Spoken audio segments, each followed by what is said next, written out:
미스스한 이야기, 오늘은 원룸 괴담 편입니다. 괴담들은 여러분의 제보로 만들어졌습니다. 혹시 여러분은 원룸에 살았던 경험이 있으실까요? 저는 얼마 전까지도 원룸에 살았습니다. 평소에나 쉬는 날에는 아무렇지 않게 느껴지지만 일이 늦게 끝나 밤에 집을 향할 때면 왠지 모르게 으스스함을 느꼈죠. 원룸초는, 그것도 저렴한 가격의 원룸초는 별의 별일이 다 일어납니다. 이상한 사람들부터 시작해서 싸우는 소리도 들리고 술집들이 가까이 있는 경우에는 별의 별꼴을 다 보죠. 특히 제가 20살 초반에 신대방역 반지하에 살 때는 중국인도 많고 한국어보다 중국어가 더 많은 시장을 지날 때면 빨간 간판들이 가로등 대신 길을 밝혀서 더 무서웠습니다. 지금은 어떤지 모르겠지만 당시에는 가로등도 많이 나가 있었거든요. 제일 무서웠던 경험이 새벽에 누군가 문을 계속 두드려서 없는 척을 하다가 30분이 넘도록 멈추지 않아서 나가보니 이상한 여자가 현이 집 아닌가요? 라며 우는 얼굴로 물어봤던 일이 있었습니다. 지금 생각해도 무섭네요. 그런데 이 여자가 거의 한 달에 한 번꼴로 술만 마시면 찾아오더라고요. 나중에는 문은 안 열고 현이 집 아니에요 라고 말하면 가더라고요. 어쨌든 오늘은 구독자님들의 사연 중 원룸과 관련된 이야기들을 모아봤습니다. 그럼 시작해 볼까요? 첫 번째 이야기는 치키차님이 제보해주신 노구산동 54-96번지 이야기입니다. 저는 올해로 서울살이 20년 차에 접어드는 직장인입니다. 이제는 고향보다 서울이 더 편하지만 처음 서울에 올라왔을 때만 해도 모든 게 새롭고 낯설었죠. 제 첫 자취방은 신촌역에서 5분 거리에 있었습니다. 반은 상가시설이고 반은 원룸인 4층 건물이었죠. 서울 원룸이 작다는 이야기는 많이 들어서 마음의 준비를 하기는 했지만 막상 4평 남짓 원룸을 보니 생각보다 더 착잡한 기분이었습니다.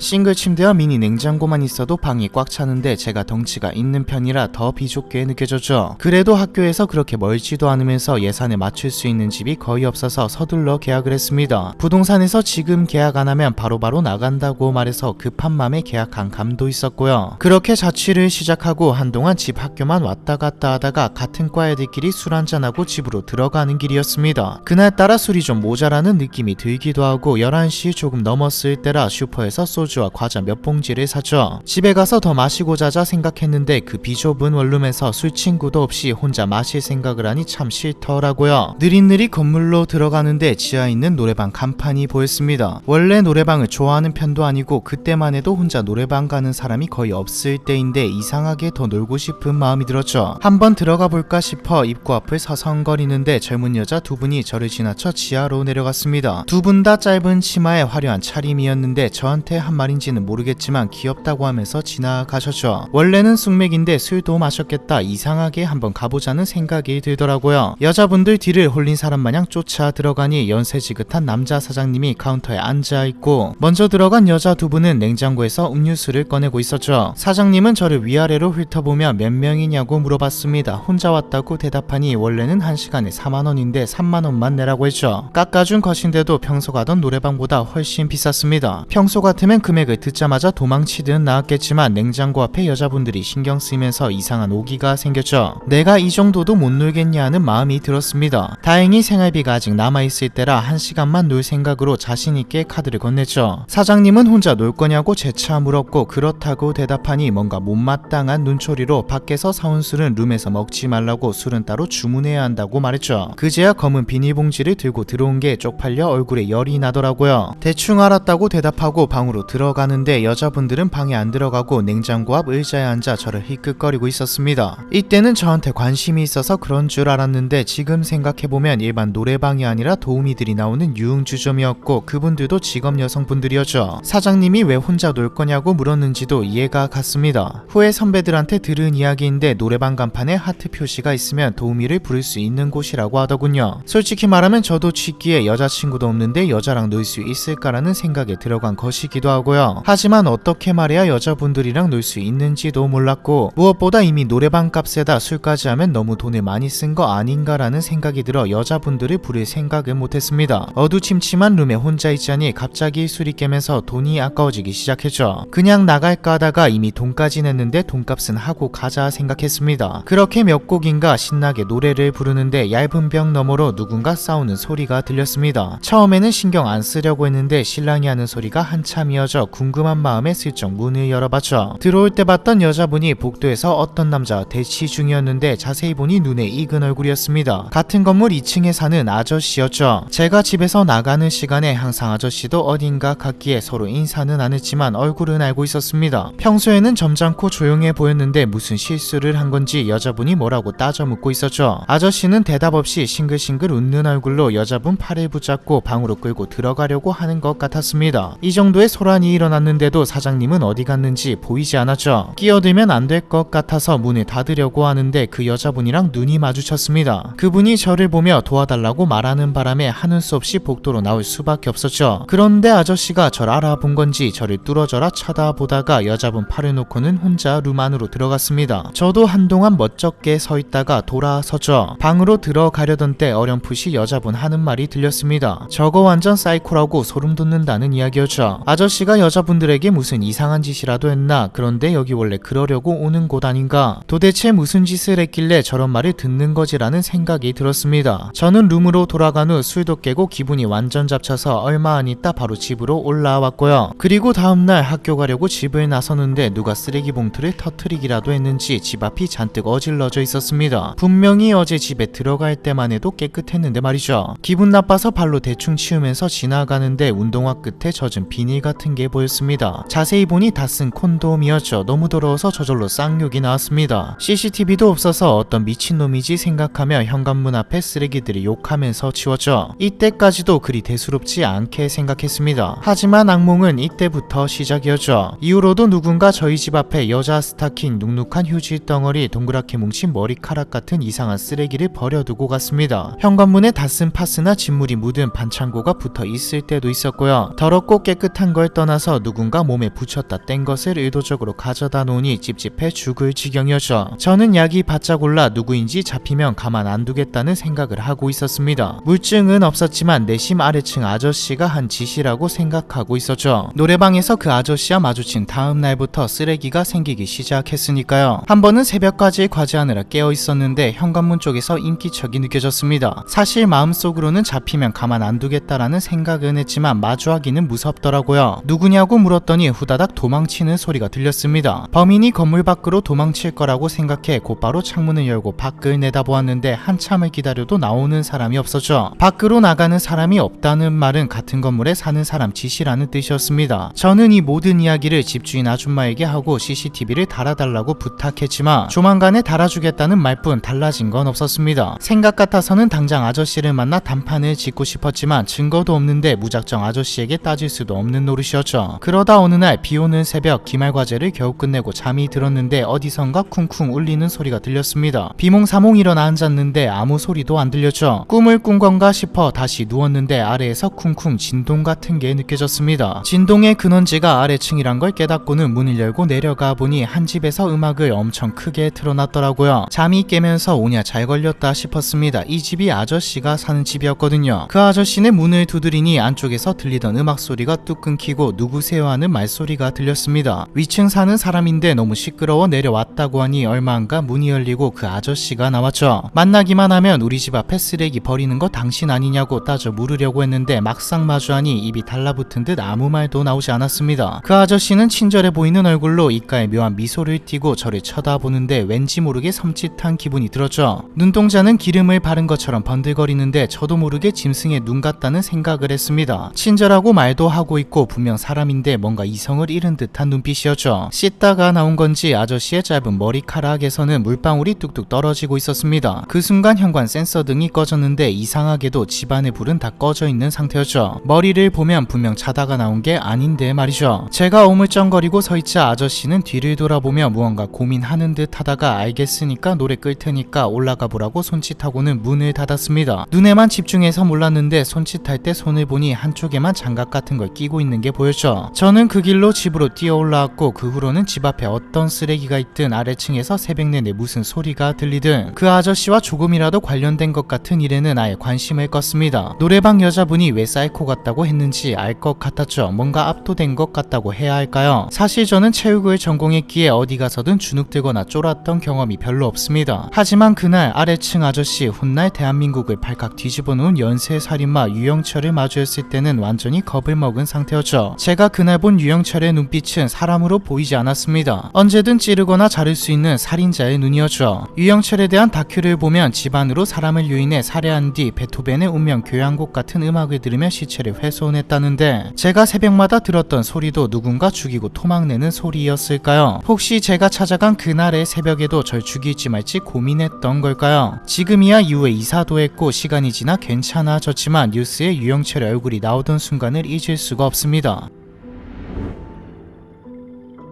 두 번째 사연은 한 젓가락만 님이 제보해주신 벌레 없는 집 이야기입니다. 2007년 저는 인서울에 실패하고 소위 말하는 지잡대 다니며 반수를 했습니다. 입시 실패로 아빠랑 사이가 안 좋아지면서 집에 있기 눈치 보여 학교 앞에 원룸을 얻어 자취를 시작했죠. 문제는 싸게 구했던 원룸이 바퀴벌레 소굴이었다는 겁니다. 원래 1층에 작은 포장마차가 있었는데 제가 살기 시작하고 얼마 안가 폐업을 하더니 어느 날부터인가 건물 전체에 바퀴가 들끓기 시작했죠. 밖에 나갔다가 집에 들어가 불을 켜면 사사사가고 흩어지는 소리가 귀에 들릴 정도였습니다. 약을 뿌리고 붙이고 별짓을 다 해봤는데도 소용없었고 아침에 눈을 떠 잠드는 순간까지 사방에서 튀어나왔죠. 집에 들어가기 싫어서 도서관에서 살다시피 했는데 바퀴벌레 덕분이라고 해야 할지 그해 총 6등급을 올려 반수에 성공하고 1년 늦긴 했지만 목표하던 대학에 갈 수 있게 되었습니다. 자취방도 새 학교 앞에 다시 얻었는데 제가 부동산에 말한 조건은 딱 하나, 벌레 없는 집이었습니다. 부동산에 좁아도 되고 옵션 없어도 되니까 바퀴벌레가 안 나오는 집으로 보여달라고 했죠. 첫 자취방 기억이 너무 끔찍했기 때문에 귀찮아도 여러 건물을 직접 둘러보았고 그중 진짜 벌레 한 마리 안 나올 것 같은 깨끗한 신축 건물 2층으로 들어가게 되었습니다. 방 보러 갔을 때가 기억나는데 건물 전체가 깨끗하다 못해 약간 싸늘한 기분이 들 정도였죠. 제 원룸은 2층 복도 끝에 있었고 새 침대, 에어컨, 세탁기 등 웬만한 살림살이는 옵션으로 있어서 몸만 들어가면 되는 상황이었습니다. 주변 비슷한 수준의 원룸과 비교해봤을 때 월세도 쌌기에 안 들어갈 이유가 없었죠. 한 가지 이상했던 건 계약 기간이 1년 단위였다는 점입니다. 월세는 2년 계약이 보통이라고 알고 있어 의아하긴 했지만 부동산에서는 남학생의 경우는 군대 문제 때문에 계약 기간 짧게 잡는 경우가 많다고 해서 그런가 보다 했죠. 그렇게 신입생이 되어 대학에 입학한 뒤 처음 몇 달간은 정신없이 지나갔습니다. 거의 매일 술자리가 있었는데 빼지 않고 나가다 보니 어느새 제 자취방은 동기들의 아지트가 되어 있었죠. 제가 아이라 집에 사람 오는 걸 그닥 좋아하진 않는데 이상하게 혼자 자는 날이면 가위에 눌릴 때가 많아서 동기들이 데려와 재워주는 날이 많았거든요. 아무래도 사람이 있으니까 괜찮았습니다. 하루는 휴강이라고 낮부터 동기 3명이 소주를 대꼬리로 사들고 찾아와서 다 같이 먹고 이른 저녁부터 뻗어서 뒤엉켜 잠이 들었습니다. 새벽 2시 정도에 너무 추워서 자다 깼는데 방 한가운데 누가 서 있었죠. 순간 잠이 확 달아났습니다. 불을 켜고 보니 동기 중 한 명이 우두커니 서서 천장을 올려다보고 있었습니다. 놀란 마음에 너 지금 뭐하냐고 몽유병이냐고 물어보는데 무표정한 얼굴로 대답도 하는 둥 마는 둥 하더니 자리에 누워서 다시 자더라고요. 술버릇 한번 이상하다고 생각하고 저도 곧바로 잠에 들었습니다. 다음날 일어났을 때는 동기 2명은 집으로 돌아가고 1명만 남아있었습니다. 새벽에 겪은 일이 하도 황당하고 웃겨서 이야기해주는데 동기의 표정이 점점 이상해지더군요. 왜 그러냐고 물어보니 동기가 이상한 말을 했습니다. 새벽 내내 방 한가운데 서 있었던 건 다른 동기가 아니라 저였다고요. 게다가 이번이 처음도 아니라고 했습니다. 술을 많이 먹은 날이면 제가 새벽에 일어나 방 안을 돌아다니기도 하고 자리에 가만히 서 있기도 하는데 말을 걸어도 대답도 안 하고 이상한 말을 중얼거려서 동기들 중에는 제가 몽유병인 줄 아는 애들이 많다고 했죠. 너무나 충격적인 이야기라 처음에는 동기들이 짜고 몰래 카메라를 하는 줄 알았습니다. 다른 동기들에게도 같은 이야기를 들은 후에야 장난이 아니라는 것을 알 수 있었죠. 나한테 진짜 몽유병이 있는 건가 혹시나 하는 마음에 엄마에게 전화를 했지만 가족들 중 누구도 자다 깨서 돌아다니는 저를 본 적은 없다고 했습니다. 가족들도 동기들도 그냥 술버릇 같다고 했고 저도 재수하는 동안 스트레스를 너무 많이 받았던 터라 나도 모르는 사이 술만 마시면 그러나 보다라고 생각하고 넘겼습니다. 술 안 마시면 괜찮다는 말이잖아 라고 생각했죠. 그런데 이 일이 있고 나서부터 점점 위축되기 시작하더라고요. 제가 자는 동안 이상행동을 한다는 걸 알고부터는 혼자 있는 시간이 아무리 무서워도 집에 다른 사람을 불러들이지는 못하겠더라고요. 다들 상관없다고는 했지만 남에게 그런 모습을 보였다는 게 너무 싫고 힘들고 창피했죠. 그래서 혼자 지내는 시간이 많아지다 보니 거의 매일 가위에 눌리게 되었습니다. 처음에는 몸을 못 움직이는 정도였는데 어느 순간부터 귀청이 떨어져 나갈 것 같은 시끄러운 소음이 들리기 시작했죠. 어릴 때 TV에서 정규 방송이 끝나면 화면 조정 시간에 들리던 노이즈와 비슷한데 볼륨을 최대로 키운 것처럼 크고 시끄러운 소리였습니다. 게다가 어느 순간부터는 마치 그때 동기가 서 있는 걸 본 것처럼 방 한가운데 시커먼 실루엣이 서 있는 게 보이기 시작했죠. 한번 가위에 눌리면 밤새 시달려서 하루 종일 불을 켜놓고 지내고 잠들기 직전까지 게임을 하면서 시간을 보냈습니다. 다른 걸 하지 않으면 무서워서 버틸 수 없었죠. 그렇다고 돈도 없는데 집 놔두고 다른 데 가서 잘 수도 없는 노릇이고 부모님 집으로 가자니 아빠랑 부딪힐까봐 걱정되었거든요. 무엇보다 불편했죠. 술자리에 나가자니 저의 목류병을 목격한 동기들이 속으론 저를 이상한 사람 취급하고 있진 않을지 걱정됐고요. 집에 혼자 있기 너무 무서운데 반대로 집에 있는 시간은 늘어났습니다. 이렇게 생활하다 보니 수업도 자주 빠지고 과제도 거의 안 하기 시작했죠. 제대로 치우지도 씻지도 않아서 거의 폐인 상태가 되었습니다. 집안에는 점점 쓰레기가 차오르기 시작했고 한 달 만에 살도 눈에 띄게 많이 빠진 상태였죠. 그러던 중 근처에서 자취하던 동기가 본가에 다녀올 동안 강아지를 돌봐달라고 데려왔습니다. 제 행색을 보더니 깜짝 놀라서 잠은 잤냐 밥은 챙겨 먹냐고 걱정을 하더라고요. 저를 위해 해주는 말이었지만 솔직히 그때는 모든 것이 귀찮고 싫어서 상대하고 싶지 않았습니다. 그냥 강아지도 맞지 말아야겠다라고 생각하고 있었는데 돈을 준다길래 알겠다고 말하고 오랜만에 집도 청소했죠. 얼마 뒤 동기는 강아지를 데려와 이틀 뒤에 강아지를 데리러 오겠다고 말하고 본가에 갔습니다. 그런데 동기가 가고 얼마 뒤부터 강아지가 현관 앞에 왔다 갔다 하며 낑낑거리고 문을 긁기 시작했죠. 뭐 주인이 갑자기 사라졌으니 그럴 수도 있다고 생각했지만 아무리 달래고 간식 주고 산책을 갔다 와도 시간이 갈수록 점점 더 심해져서 어느 순간 화가 치밀어 올라 견딜 수가 없었습니다. 결국 조용히 하라고 소리치며 쓰레기 같은 걸 강아지에게 집어 던졌죠. 한참을 그러고 있는데 말 못하는 동물에게 이게 무슨 짓인가 싶어 현타가 심하게 오더군요. 이대로 가다가는 진짜 무슨 일이 날 것 같아서 동기에게 내가 요즘 폐인같이 살아서 정신 상태가 별로 좋지 못하다. 내 상태가 이상해서 강아지에게 나쁜 행동을 할 것 같으니 최대한 빨리 와서 데리고 가라고 말하려 했는데 전화를 받지 않아 대충 메시지를 보내놓았습니다. 그 상태로 드러누워 잠이 들었죠. 그런데 얼마 후 강아지가 자지러지게 우는 소리가 들려서 눈을 떴더니 몸이 움직이지 않았습니다. 또 가위에 눌린 것이죠. 보이지는 않지만 강아지가 메라도 맞는 듯 쉬지 않고 비명을 지르고 있었습니다. 큰일 났다 싶어 가위에서 깨려 안간힘을 쓰는데 손가락 하나 까딱할 수 없었죠. 강아지의 처절한 비명을 들으면서 이건 꿈이다 제발 일어나자 속으로 빌고 또 빌었습니다. 그런데 그 순간 손가락에 엄청난 통증이 밀려들면서 잠이 확 깼죠. 정신을 차리고 보니 제가 친구네 강아지 몸통을 거의 터뜨릴 듯 세게 움켜쥐고 있었고 고통에 몸부림치던 강아지가 제 손가락을 세게 물어뜯은 상태였습니다. 핏방울이 방바닥에 뚝뚝 떨어지는데 아픈 것도 모르겠고 내가 지금 무슨 짓을 한 건가 너무 끔찍하기만 했죠. 그때가 새벽 3시가 넘은 시간이었는데 강아지 주인인 동기에게 바로 전화를 했습니다. 그러고 전화를 받자마자 미안하다고 내가 방금 너네게 죽일 뻔했다고 고백하며 펑펑 울었죠. 한동안 말없이 제 이야기를 듣던 동기는 강아지를 이동 가방에 놓고 어서 밖으로 나가라고 말했습니다. 병원에 가든 본가에 가든 혼자 있지 말라고 했죠. 하지만 전 밖으로 나갈 자신이 없었습니다. 그래서 동기에게 누구든 아는 사람을 보내 강아지를 데려가라고 했죠. 그런데 동기가 이번만큼은 제 말을 들어주지도 전화를 끊지도 않고 빨리 집 밖으로 나가라는 말만 되풀이했습니다. 한참의 실랑이 끝에 일단 알았다고 대답하고 강아지를 데리고 나가려 이름을 불렀습니다. 안 오고 도망갈 줄 알았는데 자기를 죽이려고 한 사람인데도 이름을 부르니까 천천히 다가오더라고요. 겁을 먹고 꼬리가 잔뜩 말려있는 상태였습니다. 너무 미안해서 눈물이 날 것 같았죠. 저는 강아지를 가방에 놓고 바로 집 밖으로 나갔습니다. 집 앞에 공원에 앉아 한참을 있다가 엄마에게 전화를 걸어 데리러 와달라고 했죠. 놀란 엄마와 아빠가 달려오셨고 강아지와 함께 본가로 가서 오랜만에 진짜 푹 잤습니다. 다음날 동기와 다시 통화할 때 동기는 당연하게도 화가 많이 난 상태였습니다. 하지만 저를 탓하거나 비난하지는 않았죠. 그러면서 그동안 사실 제 걱정을 많이 했다고 말해주었습니다. 저는 이상하다고 생각했죠. 뭐 친하기야 했는데 이 정도까지 나를 생각해 준다고 라는 생각이었습니다. 저는 고맙다고 말하며 뭔가 이상해서 좀 자세하게 물어봤죠. 동기는 사실 제가 살고 있던 빌라가 학교 내에서는 안 좋은 소문이 많았던 곳이라고 했습니다. 저희 학교가 극단적 선택을 하는 사람이 많기로 유명한데 제가 살았던 원룸도 사람이 죽어나간 건물 중 하나라고 했죠. 사실 원룸촌에는 비슷한 내용의 소문이 많았던지라 소문 자체는 크게 신경 쓰이지 않았지만 동기가 걱정했던 건 따로 있다고 했습니다. 제가 사는 집에 벌레 벌레가 한 마리도 없다는 것이죠. 제가 원래 깔끔한 성격은 아닌지라 뭘 먹으면 바로바로 치우지 않고 쌓아두는 편인데 겨울이라면 몰라도 한여름에는 반나절만 지나도 냄새가 나고 벌레가 꼬이기 마련인데 저희 집에는 설거지거리가 쌓이고 쌓여도 바퀴벌레는커녕 초파리 한 마리 없는 게 이상하다고 했죠. 그게 왜 이상한 일이냐고 물어보니 동기의 친할머니께서 생전에 하시던 말씀이 있는데 귀신 든 집엔 벌거지가 꿰지 않는다 였다고 합니다. 기운이 지독한 곳에서 미물조차 피해가는 집에는 사람도 살 수 없다는 뜻이라고 했죠. 처음에는 이게 무슨 허무맹랑한 이야기인가 싶었지만 그 원룸에 사는 내내 기이한 일을 겪었던 것은 사실입니다. 게다가 생각해보니 이상할 만큼 벌레가 꼬이지 않았죠. 그리고 그 원룸을 벗어나 본가로 들어가면서부터 비슷한 일은 두 번 다시 일어나지 않았습니다. 전 그때 저도 모르는 사이 귀신과 동거를 했던 걸까요? 진실은 알 수 없지만 이제는 집을 볼 때 완전 무결한 집은 피하고 있습니다.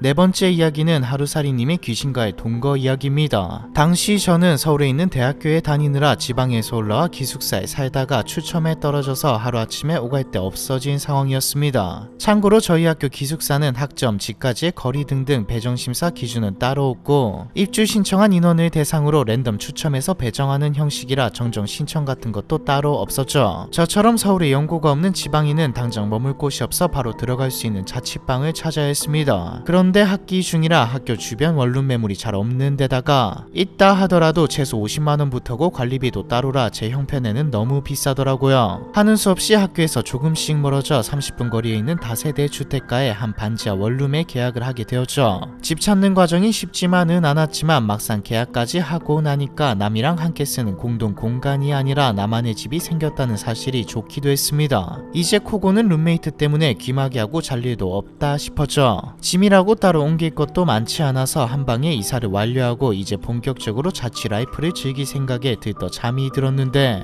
이사한 첫날부터 이상한 꿈을 꾸기 시작했습니다. 제가 들어간 원룸은 미닫이 문을 사이에 두고 주방과 방 공간이 분리된 분리형 원룸이었습니다. 미닫이 문이 닫힌 상태에서 침대에 앉아 TV를 보고 있었는데 미닫이 문 너머 주방 쪽에서 이상한 인기척이 느껴졌죠. 냉장고 열고 닫는 소리와 누군가 왔다 갔다 하는 발소리 같은 게 들렸습니다. 미닫이 문을 열려고 앞에 선 순간 안쪽에서 신경질적인 여자 목소리가 들렸죠. 하지마. 순간 너무 놀라 잠에서 깼습니다. 일어났을 땐 아직 새벽이었고 사방이 캄캄했죠. 미닫이 문은 활짝 열려있는 상태였는데 꿈자리가 사나워서 그런지 어두운 주방 쪽이 무섭게 느껴졌습니다. 불을 켜고 일어나 미닫이 문을 닫은 후에야 겨우 다시 잠에 들 수 있었죠. 혼자 사는 게 처음이라 나도 모르게 불안했나 보다라고 생각했습니다. 그런데 이튿날에도 비슷한 꿈을 꿨습니다. 학교 갈 준비를 하고 닫힌 미닫이 문을 열려고 하는데 아무리 힘을 줘도 문이 꽉 잠겨 열리지 않는 꿈이었죠. 밤새 문과 씨름을 하고 아침에 일어나서 문을 열었는데 당연하게도 현실에서는 문이 아주 활짝 잘만 열렸고요. 그리고 셋째 날 새벽까지 과제를 하고 있는데 어디선가 소름 끼치는 마찰음 비슷한 게 들렸습니다. 으드득 바드득 하는 게 마치 이갈이를 할 때 나는 소리와 비슷했죠. 벌떡 일어나 주변을 살피는데 어디서 나는 소리인지 알 수 없었습니다. 벌레라도 들어왔나 싶어 집안 구석구석을 살펴봤지만 아무것도 나오지 않았죠. 도대체 어디서 나는 소리 하면서 문득 주방 쪽을 봤는데 불투명한 유리문 너머로 사람의 실루엣 같은 게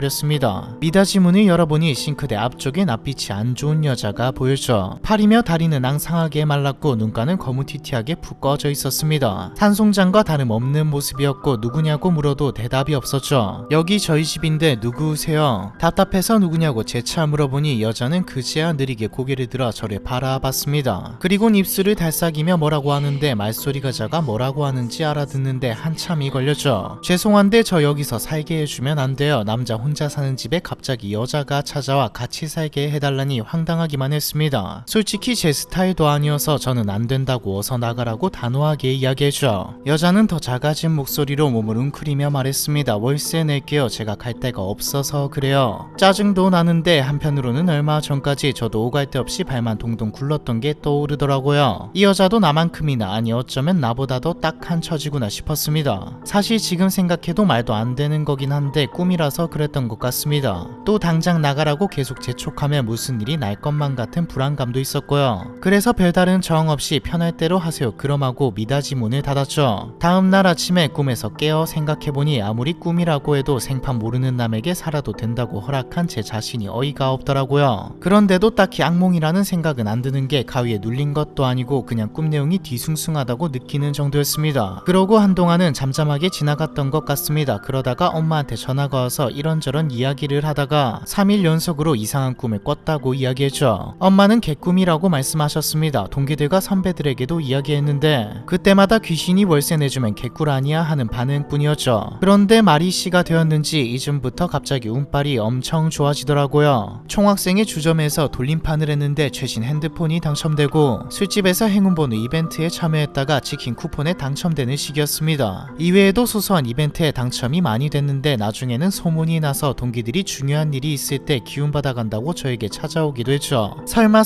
해서 로또도 사봤는데 로또는 안 되더라고요. 그러던 어느 날 밤 또 한 번 이상한 꿈을 꾸게 되었습니다. 손톱으로 유리창 두드리는 소리가 나서 일어나 보니 주방 쪽 미닫이문 너머로 시커먼 그림자가 서 있었죠. 이제는 좀 익숙해지기는 했지만 그래도 무서웠습니다. 저는 떨면서 누구냐고 물어봤죠. 내심 예전에 봤던 그 여자가 다시 왔구나 싶더라고요. 대답은 하지 않고 다시 미닫이문을 두드리기에 혼자서는 저 문을 열고 들어오지 못하는 건가 싶어서 주방으로 가 문을 열었습니다. 그랬더니 몇 달 전 꿈에서 봤던 그 여자가 절 기다리고 있더군요. 왜요? 저 불렀어요? 라고 물었더니 그 여자가 입을 여는데 순간 알코올 냄새가 훅 끼쳤습니다. 만취한 사람이 숨 쉴 때 나는 지독한 술 냄새와 비슷했죠. 제가 인상을 팍 구기니까 그 여자가 처연한 표정을 지으며 부탁하더라고요. 부탁인데 소주 한 병만 사다 주세요. 이젠 하다하다 모르는 사람 술 심부름까지 해줘야 하나 싶어 어이가 없었죠. 거절하고 다시 침대로 돌아가려는데 그 여자가 다급하게 제 손을 잡더니 제발요, 너무 배고프고 목이 말라요. 민폐인 건 알지만 부탁드려요. 마지막 부탁이에요 라고 말했습니다. 내민 손을 보는데 마디마디가 허옇게 부르트고 뼈가 보일 정도로 마른 게 조금은 안쓰럽게 느껴졌죠. 곧 죽을 얼굴을 하고 사정하는 통에 도저히 거절을 할 수가 없었습니다. 알겠다고 말하는 순간 휴대폰 진동음에 잠에서 깨어났죠. 비몽사몽 전화를 받았더니 엄마였습니다. 따로 용건은 없어 보였고 별일 없냐고만 물으셨죠. 아무 일도 없다고 하다가 방금 꾼 꿈이 생각나 이야기했더니 엄마는 말없이 듣다가 다시 전화하고 끊으셨습니다. 그리고 진짜 10분도 안 돼 다시 전화가 왔죠. 엄마는 돈 보내줄 테니 소주 몇 병이랑 시장 가서 전이며 떡이며 먹을 것 좀 사다가 집에 가져다 놓으라고 했습니다. 음식은 바닥에 두지 말고 상펴서 담음새 좋게 두라고 하셨죠. 처음에는 제사상 차리는 것 같아서 영 찝찝하고 귀찮았는데 잠에서 완전 있게 곰곰이 생각해보니까 안 하면 안 되겠더라고요. 그래서 엄마가 주신 돈으로 시장 가서 바리바리 음식 사서 상다리 휘어지게 차리고 소주도 넉넉하게 서너 병 사다 올렸습니다. 그날 밤은 집에서 자기 무서워서 동기 자취방에 가서 잤죠. 상에 올렸던 음식은 왠지 먹기 꺼림칙해서 버리려고 했는데 엄마가 제사 음식은 버리면 안 되는 거라고 해서 동기들 불러다가 술이며 음식이며 남김없이 해치웠습니다. 그리고 그날 밤 마지막 꿈을 꿨죠. 생기 하나 없던 여자가 프로의 짐머리를 단정히 묶고 주방 쪽에 서 있더라고요. 제가 잠결에 이제 가시냐고 물었더니 잘 있다 갑니다 하면서 인사를 하곤 그대로 현관문을 열고 나갔습니다. 왠지 아쉽기까지 하더라고요. 나중에 집을 뺄 때 듣게 된 이야기인데 제가 살기 전에 그 집에 30대 여성분이 혼자 살다가 죽은 채 발견되었다고 합니다. 고독사를 하신 거죠. 술을 많이 마신 채로 수면제를 많이 먹는 방법으로 스스로 생을 마감하셨다고 했는데 유언에는 너무 배고프지만 먹을 것도 없고 세상에 너무 민폐만 끼치고 간다고 적혀 있었습니다. 실제로 윗속에 남은 음식물도 없었죠. 그 이야기를 듣고 나니 술에 취해 굶주린 상태로 죽어버려서 한동안 자기가 죽은 것도 몰랐던 게 아닐까 하는 생각이 들었습니다. 아니면 정말 갈 곳이 없어서 그 자리에 남겨진 것일 수도 있죠. 사망한 후에도 가족은커녕 지인도 찾아오지 않았다고 하니까요. 어머니에게 이야기하니 어머니는 사실 개꿈이라고는 생각했는데 별 생각 없이 조언해주었다고 했죠. 다행히 귀신과의 짧은 동거는 그렇게 끝을 맺었습니다. 운빨이 떨어져서 이젠 아무것도 당첨되지 않는다는 건 좀 아쉽지만요.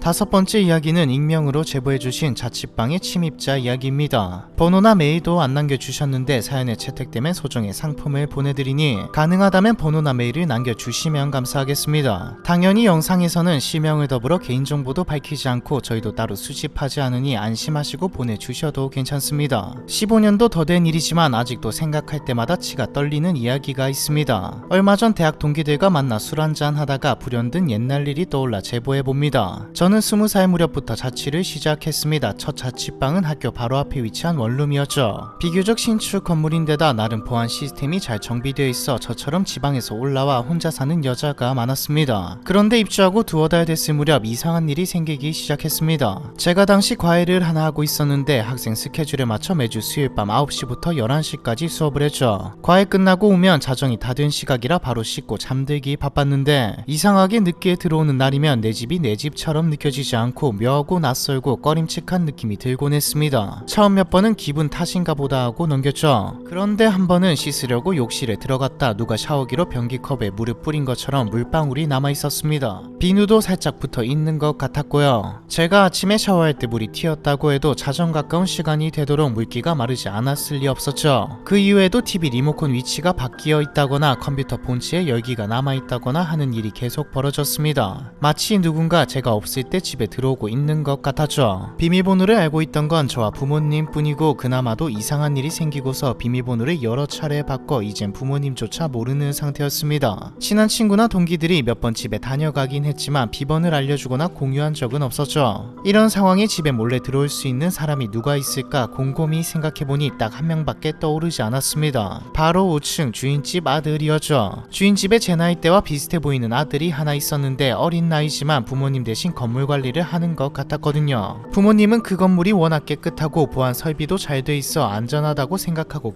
계약하셨지만 만약 건물 내 모든 방에 들어갈 수 있는 마스터카드를 가진 사람이 나쁜 마음을 먹는다면 제가 아무리 도어락 비번을 바꿔도 소용없는 일이었습니다. 이런 고민을 동기들에게 이야기하니 혼자 끙끙 앓지 말고 주인집에 어른들이 있을 때 올라가서 누가 자꾸 집에 들어오는 것 같다고 말하라고 했습니다. 진짜 주인집 아들의 짓이라면 속이 뜨끔할 테니까요. 듣고 보니 효과가 있을 것 같아서 평일 저녁에 쫓아 올라가 그간 겪었던 일을 이야기하고 집 앞에 CCTV를 달아달라고 했습니다. 당시엔 CCTV가 보편화되어 있진 않아서 현관에 한 개, 주차장에 한 개 달려 있었거든요. 건물 내에서 무슨 일이 벌어지는지 알 수 없는 상황이었죠. 설치 비용이 한두 푼도 아닌 CCTV를 집 앞에 달아달라는 게 무리한 요구라는 건 알고 있었지만 그렇게 말이라도 해야 먹힐 것 같았습니다. 예상대로 주인집 아저씨는 저를 달래며 마스터카드가 있긴 하지만 세입자 허락 없이 문 열고 들어가는 경우는 절대로 없다고 못 박았죠. 가끔 비번 안 가르쳐주고 방 빼는 사람이나 가스 점검 기간에 집을 비웠을 시 동의 구하고 들어가야 할 때 그리고 혹시 모를 비상 상황에 대비해 가지고 있는 것 뿐이고 절대로 다른 목적으로 쓰지 않는다고요. 아저씨가 낯선 사람이 드나들지 않는지 현관 CCTV를 잘 확인해 보겠다고 해서 저는 일단 알겠다 하고 내려왔죠. 그러면서 내심 이쯤하면 됐다고 생각했습니다. 하지만 이후에도 이상한 일은 멈추지 않았죠. 개어놓은 옷가지가 조금씩 흐트러져 있다거나 선물 받은 귀걸이나 목걸이, 펜던트가 없어지기도 했습니다. 이런 일이 3개월 정도 계속되자 너무 무서워서 집에 있는 게 점점 힘들어졌습니다. 성격도 예민해졌고요. 친구는 이러다가 어느 날 집에 들어가면 누군가 먼저 와서 기다리고 있는 게 아니냐고 무슨 수를 써야 한다고 경고했죠. 그나마 다행인 것은 인근에 자취하는 친구들이 많아서 친구들 집에 전전하며 지낼 수 있었다는 것밖에 없습니다. 그중 한 명은 아예 같이 살자고 제안해서 살짝 고민이 되기도 했지만 아무래도 다른 사람과 같이 사는 건 민폐이기도 하고 너무 불편할 것 같아 그만두었죠. 무엇보다 계약 기간도 안 끝났고요. 처음에는 두렵기만 하다가 나중에는 내가 왜 꼬박꼬박 월세 내면서 내 집에서 마음 편히 쉬지도 못하고 이런 꼴을 당해야 하나 억울한 마음이 들었습니다. 한 번은 범인을 찾겠다며 과외까지 취소하고 건물 앞에서 같은 과 친구들과 대기한 적도 있었는데 끝내 사는 사람들 말고는 아무도 나타나지 않았죠. 경찰에 신고할까 생각도 해봤는데 누군가 집에 드나들고 있다고 느끼는 게 집주인인 저만 알아챌 정도의 작은 변화뿐이라 피해 사실을 입증할 증거가 없었습니다. 그래서 외출 시 문틈에 종이를 껴두고 침대 이불 모서리도 살짝 접어놓는 등 집안에 저만의 장치를 하기 시작했죠. 그렇게 3일째가 되던 날 집에 들어가려고 보니 문틈에 끼어든 종이가 없어져 있었습니다. 드디어 걸렸구나 싶었죠. 저는 외출 전과 달라진 부분을 확인한 후 바로 주인집으로 쫓아 올라갔습니다. 주인집 아저씨네 부부는 집을 비운 상태였고 아들만 밥을 먹고 있더라고요. 처음에는 어른들이 안 계셔서 당황스럽기도 하고 아들에게 얘기해봤자 소용없을 것 같아서 대충 상황만 간략하게 설명하고 나중에 다시 올 생각이었는데 그 주인집 아들이 설명을 들은 후에도 저를 과대망상 허언증 환자로 몰면서 착각한 거 아니냐고 비아냥거렸습니다. 이야기를 듣고 있으니 그동안 마음 고생한 것과 불안에 떨었던 게 떠오르면서 화가 치밀어 올랐죠. 저는 네가 들어온 거 아니냐고 쏘아붙이며 주인집 아들과 싸우고 말았습니다. 다행히 얼마 안가 주인집 아저씨가 돌아와서 싸움이 커지기 전 상황은 일단락되었죠. 씩씩거리는 씩씩거리며 집에 돌아온 후 진정이 되니까 그때부터 두려움이 몰려오더라고요. 울컥한 마음에 별별 욕을 다 했지만 그 바람에 주인집 아들이 진짜 열받아 맘먹고 해코지라도 하는 거 아닌가 싶어 두려웠습니다. 아니나 다를까 싸우고 난 다음 날부터 건물을 오르내리는 발소리가 자주 들리기 시작했고 3층 주변을 어슬렁거리는 주인집 아들이 자주 목격되었죠. 상황을 전해들은 친구는 이러다가 진짜 뉴스에서나 보는 사건 나는 거 아니냐고 하는데 진짜 말이 씨가 될까봐 무섭더라고요. 그러던 어느 날 과일을 마치고 돌아왔는데 제가 아끼던 블라우스가 갈기갈기 찢긴 채 침대 위에 펼쳐져 있는 게 보였습니다. 찢긴 옷과 이불에는 무언가 끈적한 하얀 액체도 묻어 있었죠. 혹시 남자가 남기고 간 흔적이 아닌가 싶었지만 확인해보니 사람 몸에서 나온 건 아니고 인공적으로 만들어진 것 같았습니다. 조금은 아쉬웠죠. 단번에 범인을 잡을 수 있는 기회였으니까요. 어찌되었든 이제 더 이상 이 집에서는 살 수 없게 되었습니다. 친구에게 전화를 해서 상황을 이야기하니 얼른 자기네 집으로 오라고 했죠. 저는 대충 짐을 챙겨서 나가면서 화장실 문과 현관문 손잡이에 반짝이 펄을 잔뜩 뿌렸습니다. 레진 공예할 때 쓰는 초미세 펄로 한번 피부에 묻으면 모공 사이사이에 박혀 여간에선 지워지지 않는 제품이었죠. 혹시라도 범인 검거에 도움이 될까 해서 고안해낸 장치 중 하나였습니다. 친구네 집에 가 한숨 푹 자고 일어나니까 그 자리에서 경찰에 신고할 거라고 후회가 몰려오더라고요. 그동안에는 눈에 띄는 증거가 없어 신고를 망설였지만 옷까지 찢어놓았으니 이보다 더 좋은 물증도 없을 것 같았습니다. 친구에게 학교 갔다 와서 바로 신고하자고 이야기했는데 친구는 오히려 보복을 당할 거라며 그냥 집을 나가자고 했죠. 하지만 저는 도저히 놔둘 수가 없었습니다. 오전 수업을 마치자마자 자취방으로 돌아가죠. 그런데 문을 열려고 보니 손잡이가 깨끗하더라고요. 반짝이 펄이 깨끗하게 닦여 있었죠. 주인집 아들이 문 손잡이를 만졌다면 손에 반짝이가 묻었을 테니까 바로 경찰에 신고해 손바닥이나 옷을 확인하라고 하면 된다고 생각했습니다. 그런 생각을 하며 집으로 들어갔는데 무언가 이상했습니다. 벽이며 바닥이며 옷이며 침대며 가리지 않고 온통 반짝이 천지였거든요. 범인은 마치 제 의도를 미리 파악하고 조롱하듯이 온 집안에 반짝이를 묻히고 떠난 상태였죠. 저는 가까스로 정신줄을 부여잡고 경찰에 신고했습니다. 얼마 안가 출동한 경찰관은 자취방 곳곳을 확인한 후 위층 주인집으로 올라갔습니다. 상황을 설명하고 아들의 손은 물론이고 손이 닿았을 만한 키보드, 마우스, 서랍, 손잡이, 수도꼭지, 심지어 변기 물 내리는 레버까지 조사했지만 어쩐 일인지 반짝이 펄은 단 한 톨도 나오지 않았죠. 저는 그날 이후 자취방으로 돌아가지 않고 아예 친구네 집으로 몸을 피해 같이 지냈습니다. 혼자 있는 게 무서워 친구의 곁에서 떨어지고 싶지 않았죠. 또 갑작스러운 상황에서도 흔쾌히 받아준 친구가 고맙기도 했고요. 그런데 얼마 안가 경찰서에서 연락을 받은 후 사건의 전말을 듣고 이루 말할 수 없는 충격을 받았습니다. 제가 집을 비울 때마다 자취방을 드나들며 자신이 다녀간 흔적을 조금씩 남겨 저를 공포에 몰아넣었던 사람은 제가 신세지고 있었던 친구로 밝혀졌거든요. 범행 동기는 단지 저와 함께 살고